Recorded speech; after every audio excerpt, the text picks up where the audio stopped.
What's up, Space Pirates? This is your captain, the Dread Pirate Dr. Disaster. And today, we have another example as to why the mainstream media is dying and why independent content creators are the future. The mainstream media types are clearly more interested in protecting the interests of the rich and powerful, which is why they're always attacking the normal little guys.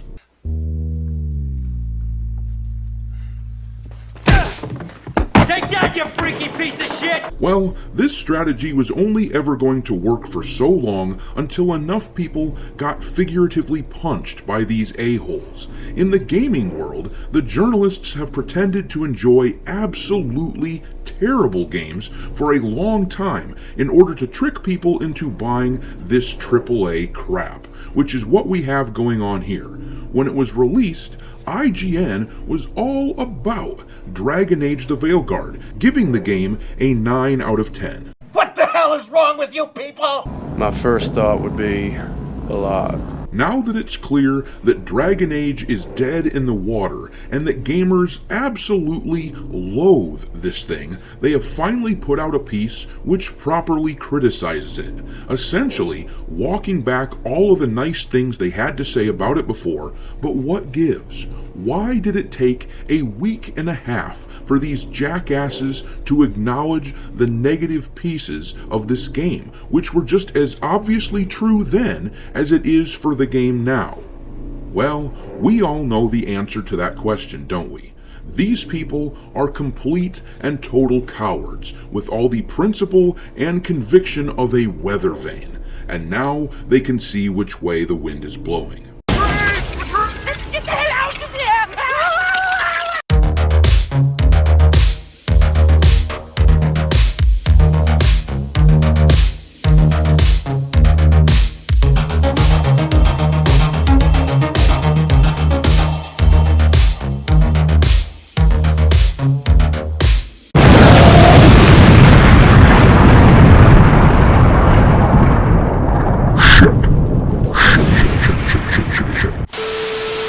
Alright, me hearties, make sure you like this video and subscribe to the channel if you haven't done so already, and also, don't forget to follow me over on Twitter or X, or whatever you want to refer to it as these days. I keep a list on there of games lousy with wokeness pinned to the account at all times for your reference. My handle over there is Dr. Disaster 1. But alright, let's talk about IGN tucking tail and turning on this game that they loved so much just a couple of weeks ago when it was first coming out.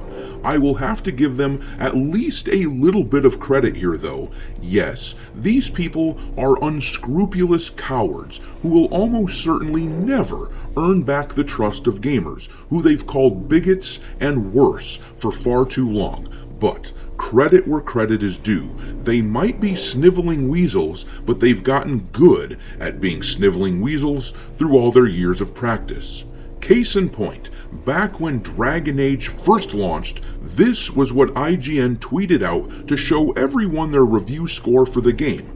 Now, as you may remember, we had a good laugh at the expense of these jackasses, because it's ridiculous how they take a game for which they gave a freaking 9 out of 10 review score, meaning that this is the sort of title which should be a Game of the Year candidate, and they prefaced the review by saying that it's possible we will never get another Dragon Age game. I mean, my dudes, if this is actually a 9 out of 10, and if everyone agrees, then they will make a sequel. And that's just all there is to it, especially for a game that's coming from an IP as well known and beloved as Dragon Age. But they obviously knew that their own review was bullshit, even when they were releasing it, and they left themselves an escape hatch. And now they are using that escape hatch, they are backtracking, because they don't want to be on the wrong side of gaming history. They want to pretend that they always claimed that this game was crap, so they just published this. Dragon Age the Veilguard is at war with itself. The sequel to Inquisition's Dreadwolf story is trapped in an action game with no interest in the past. No shit. Sherlock. I mean, for cripe's sake, we have been saying that for months, you absolute clowns. That was one of the big criticisms of the game leading up to the release. The fact that virtually zero of your old choices had any bearing on the story in this game.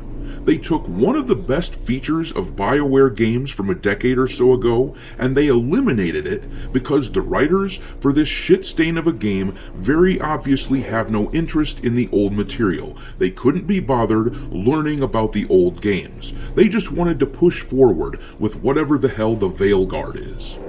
But here's a snippet of the article which shows you what they're saying about the game. It reads, speaking to IGN earlier this year, creative director John Epler told us, among many reasons why we moved to Northern Thetis is it becomes a little bit more of a clean slate for us. There's not as many decisions you have made up to this point that have an impact on what's happening in Northern Thetis, and we don't have to speak directly to things like who is the divine, because again, that's happening in the South. But the South is where we made our home and our ties to this world, and so this move means that the Thetis that we helped influence and shape across dozens of hours is not the same Thetis that's currently at stake, with the Veilguard's elven gods representing not just the greatest apocalyptic threat Thetis has ever faced, but also the culmination of the Inquisition storyline, then surely it's more important than ever that the stakes are our own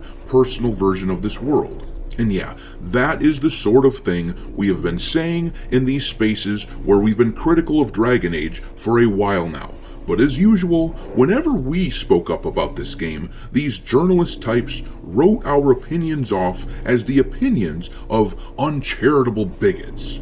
Well, now their backtracking is delicious, because this is just one more sign in a long line of them that Dragon Age has failed spectacularly. We are currently just under 2 weeks since the game released, and there still has not been any kind of announcement about sales numbers from BioWare and EA, and you just know that if they had hit 1 million units sold, particularly in the first week or so, that they would have been shouting that shit from the rooftops. But nope, we've got radio silence on that front, which is why IGN feels compelled to write an article like this now, because they can see the writing on the wall, the opinions they pushed. In an effort to protect their corporate pals in AAA gaming, those are the opinions of the vast minority, and now they've come crawling back to gamers. I've only ever served you, my lord. But I'm going to leave it there. Drop your mockery and derision of these wretched game journalists into the comment section below, and we will talk there. Thanks for watching, me hearties. If you haven't already, your captain is inviting you to subscribe to the channel and become a part of the crew. Life as a space pirate may not be glamorous, but there's always plenty of booty.